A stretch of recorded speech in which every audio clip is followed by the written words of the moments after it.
covering the islands of the Bahamas. ZNS Network presents The Bahamas Tonight.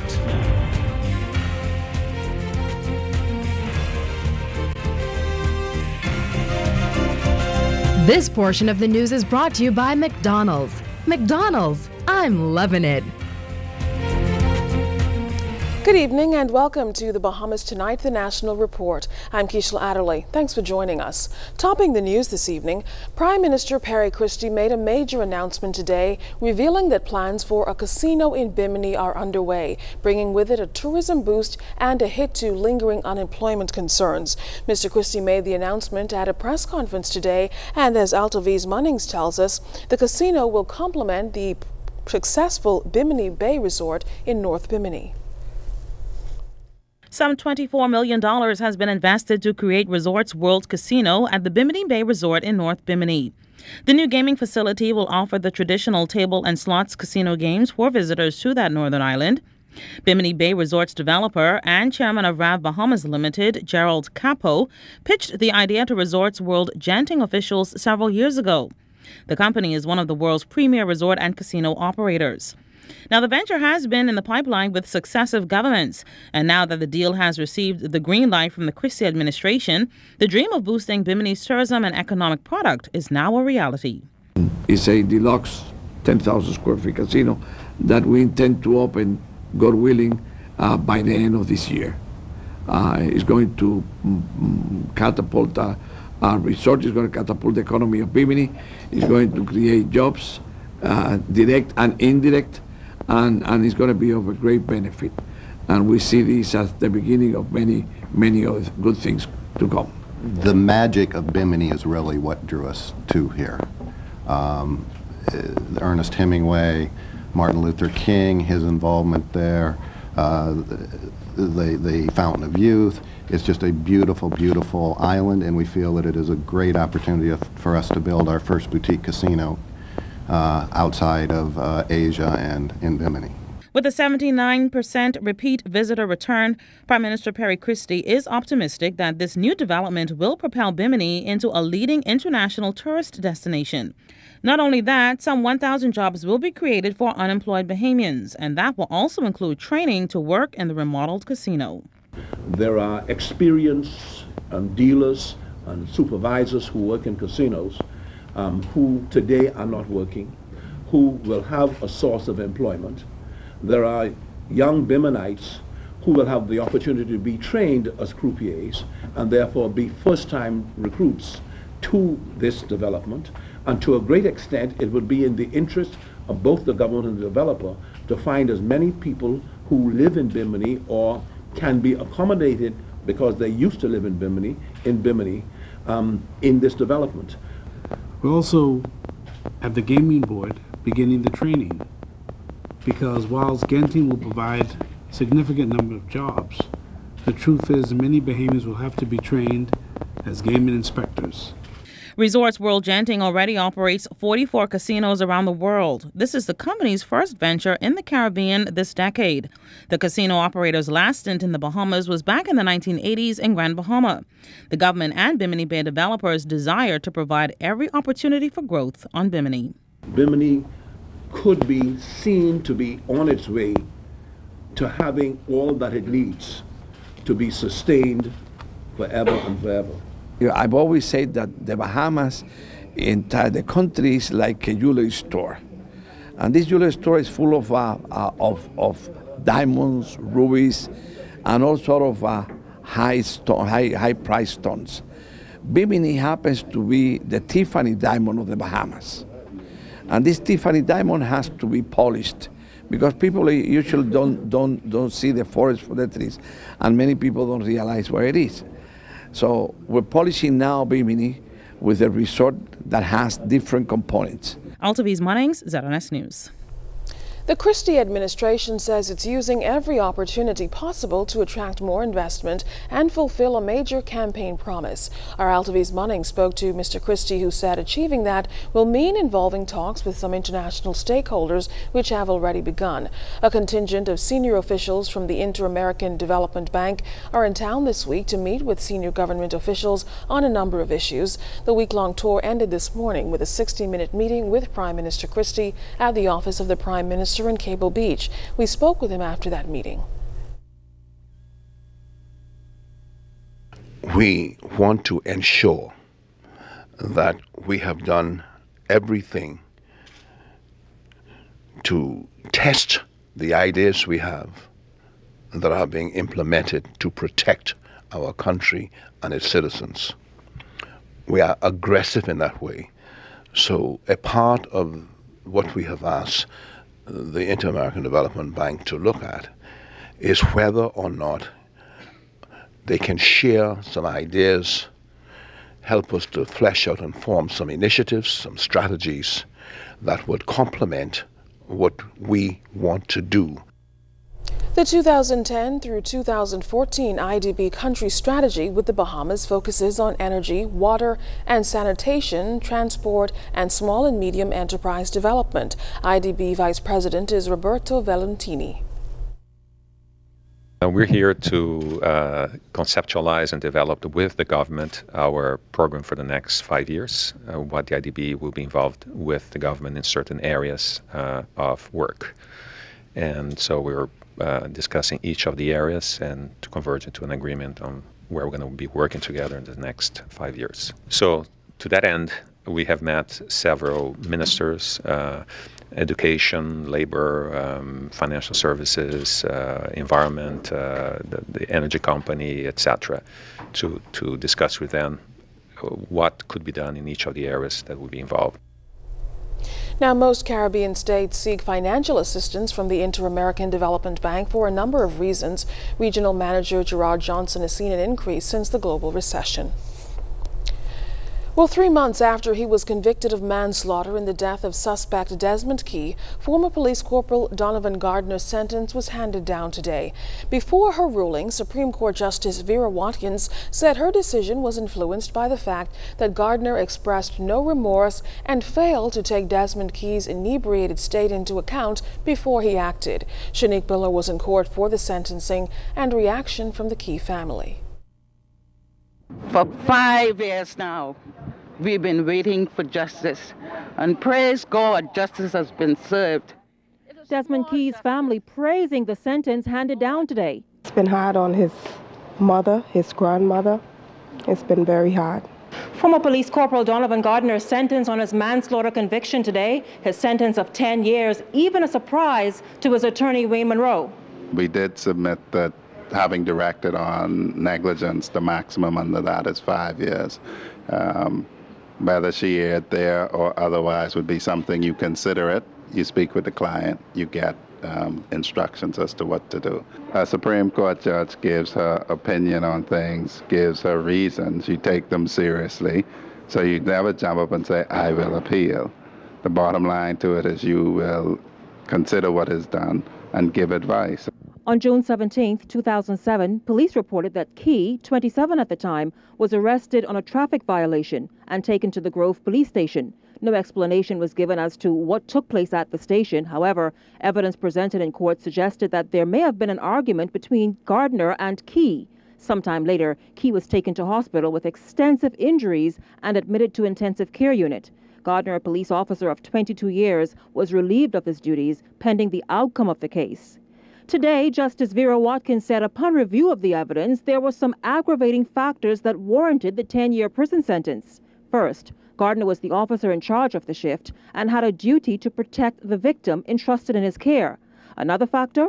It was apparent the victim was intoxicated, and in this regard, Gardner ought to have treated the victim as an inmate who needed special attention and one who was likely to act irrationally. Another aggravating factor: after hitting the victim with a baseball bat, Gardner failed to check the victim to ascertain whether he required medical assistance. There was loss of life, and Gardner expressed no remorse. Watkins says Gardner's sentence will start from the date of his March 2nd conviction. It was like a pain to us to bring back those memories over and over again. I see. And I am relieved. Desmond Key's mother, Christine Key, and his youngest child, 5-year-old Cheyenne, were outside court, visibly relieved and thankful that her son's manslaughter case is finally over. Well, she doesn't know what's going on. Because when she saw this morning, she said, if I'm going to a funeral, I said, no, I'm not going to a funeral. Because she was like 8 months when he buried. I wouldn't bring Desmond back, but at least he'll be paying for what he did. As for an appeal, Monroe says it will be up to Gardner to decide what the next course of action should be. Shanique Miller, ZNS News. The Princess Margaret Hospital has issued a press release following the escape of 17-year-old Michael DeFriend early yesterday morning. In a statement issued last night, the hospital confirmed that the teenager was admitted to the hospital on Tuesday for treatment to multiple stab wounds and was listed in stable condition. The statement pointed out that he was being guarded by 2 police officers while on the ward. Hospital management and security was alerted to the teen's escape shortly after he was reported missing by the police officers on duty. According to the release, hospital officials maintain that no other patients or staff were harmed or injured during the escape and no hospital services were interrupted. Princess Margaret Hospital management assures its patients and the public that patient safety and staff safety, that is, remains high priority, and the hospital has effective strategies in place to ensure the security of the facility. A wanted suspect has surrendered to police less than 24 hours after an all-points bulletin was issued for his arrest on suspicion of rape, burglary, and armed robbery. 27-year-old Oscar Ingram turned himself in just after midnight. He's a resident of Nassau Village. Meantime, police are investigating the shooting of a teenage boy. The 15-year-old is in critical condition in hospital tonight after being approached by 2 men and shot around 9:40 last night. Police say the victim and another person were standing outside a residence at Union Village when they were approached by a male wearing dark clothing who opened fire in their direction, hitting the 15-year-old. Police are investigating and are asking members of the public who may be able to help with the investigation to give them a call. Meantime, 28 people were arrested in the Northeastern Division as officers carried out the Save Lives operation. 27 men and 1 woman were taken into custody for offenses ranging from burglary to rape, housebreaking, stolen motorcycles, armed robbery, unlawful possession, and possession of dangerous drugs. Persons were also arrested on outstanding criminal warrants of arrest. More than 100 inmates of Her Majesty's prisons received certificates of completion for academic, technical, and vocational courses yesterday. The ongoing skills training program put on by the prison is part of its rehabilitation program for inmates who will transition into society at the end of their sentences. At the ceremony, Minister of National Security, the Honorable Dr. Bernard Nottage, presented the participants with their certificates. He's recommending that arrangements are made for the Bahamas Technical and Vocational Institute and/or international institutions like the City Guild College in England officially recognize the courses. In his address, Minister Nottage told the inmates that they must not waste their time in prison. He admonished them not to become statistics again, and he encouraged them to leave the prison with a new sense of self-worth, patriotism, and empowerment. Minister Nottage also noted that the prison system has to pick up where the home, churches, and other institutions have fallen short. There's this widespread view that somehow, whether an inmate wishes to change or not, the prison is filled if the inmate reoffends or returns to prison. It appears that we so easily forget that the rehabilitation process begins in the inmate's mind. Now, the inmates participated in various courses including math, English, computer studies, auto mechanics, electronics, and cosmetology. Minister Nottage told the inmates that he's proud of their accomplishments in the courses and wants them to take full advantage of the rehabilitation programs offered and to continue on a positive path as they carry out their sentences. I see today's ceremony as evidence, positive evidence, that the prison is not a revolving door or a warehouse for sentenced inmates. At least it doesn't have to be. And this prison, no matter what they say about it, has become a place of empowerment and self-development and redirection for many of you who view incarceration as perhaps a second chance to become productive and law-abiding citizens. Now, Minister Nottage, speaking at the latest passing out ceremony Thursday evening at the Royal Bahamas Defense Force, told the new recruits to uphold integrity and character as they embark on their new careers. Our Cyan Thompson was there. 44 men and 18 women are the newest members of the Royal Bahamas Defense Force. During the ceremony, Minister of National Security, the Honorable Dr. Bernard Nottage, told the new entry 49 and woman new entry 19 that they now have a mandate to execute national strategies as they serve throughout the country. Nottage told the young group that the officers who make up the Royal Bahamas Defense Force are the most valuable resource of the organization, and that the government is committed to seeing to the advancement of the force. My government remains committed to the strategic acquisition of surface assets and aerial support assets to augment the operational capability and effectiveness of the force. Initiatives are ongoing to ensure the proper maintenance of Defense Force assets, thereby increasing the rate of operational availability. Similarly, officers and Marines will continue to receive modern training with cutting-edge technology, both locally and internationally, to further develop the intellectual capacity of our most important resource. The 62 new recruits spent 18 intensive weeks undergoing naval training, various academic courses, geographical courses, marine skills, physical training, and other courses. Meantime, while Grand Bahama, Abaco, New Providence, and Great Inagua are key areas for patrolling and border protection, Nottage stated that a new defense base will be established. This is a difficult, demanding, and inherently risky task in performance of defense and national security. Yours will be the task of dealing with issues ranging from the ordinary to the unexpected, some of which will carry great personal risk. On our seas, transnational criminals, including drugs and arms traffickers, the continuing flow of illegal migration, and those who poach in our waters are just some of the scenarios you are mandated to detect, investigate, and facilitate the prosecution where applicable. While the new recruits are moving forward with the mission of the Defense Force, Minister Nottage also reminded them of their commitment to the wider community. The Bahamian populace will hold you to a higher standard and a higher level of trust. Do not betray that trust.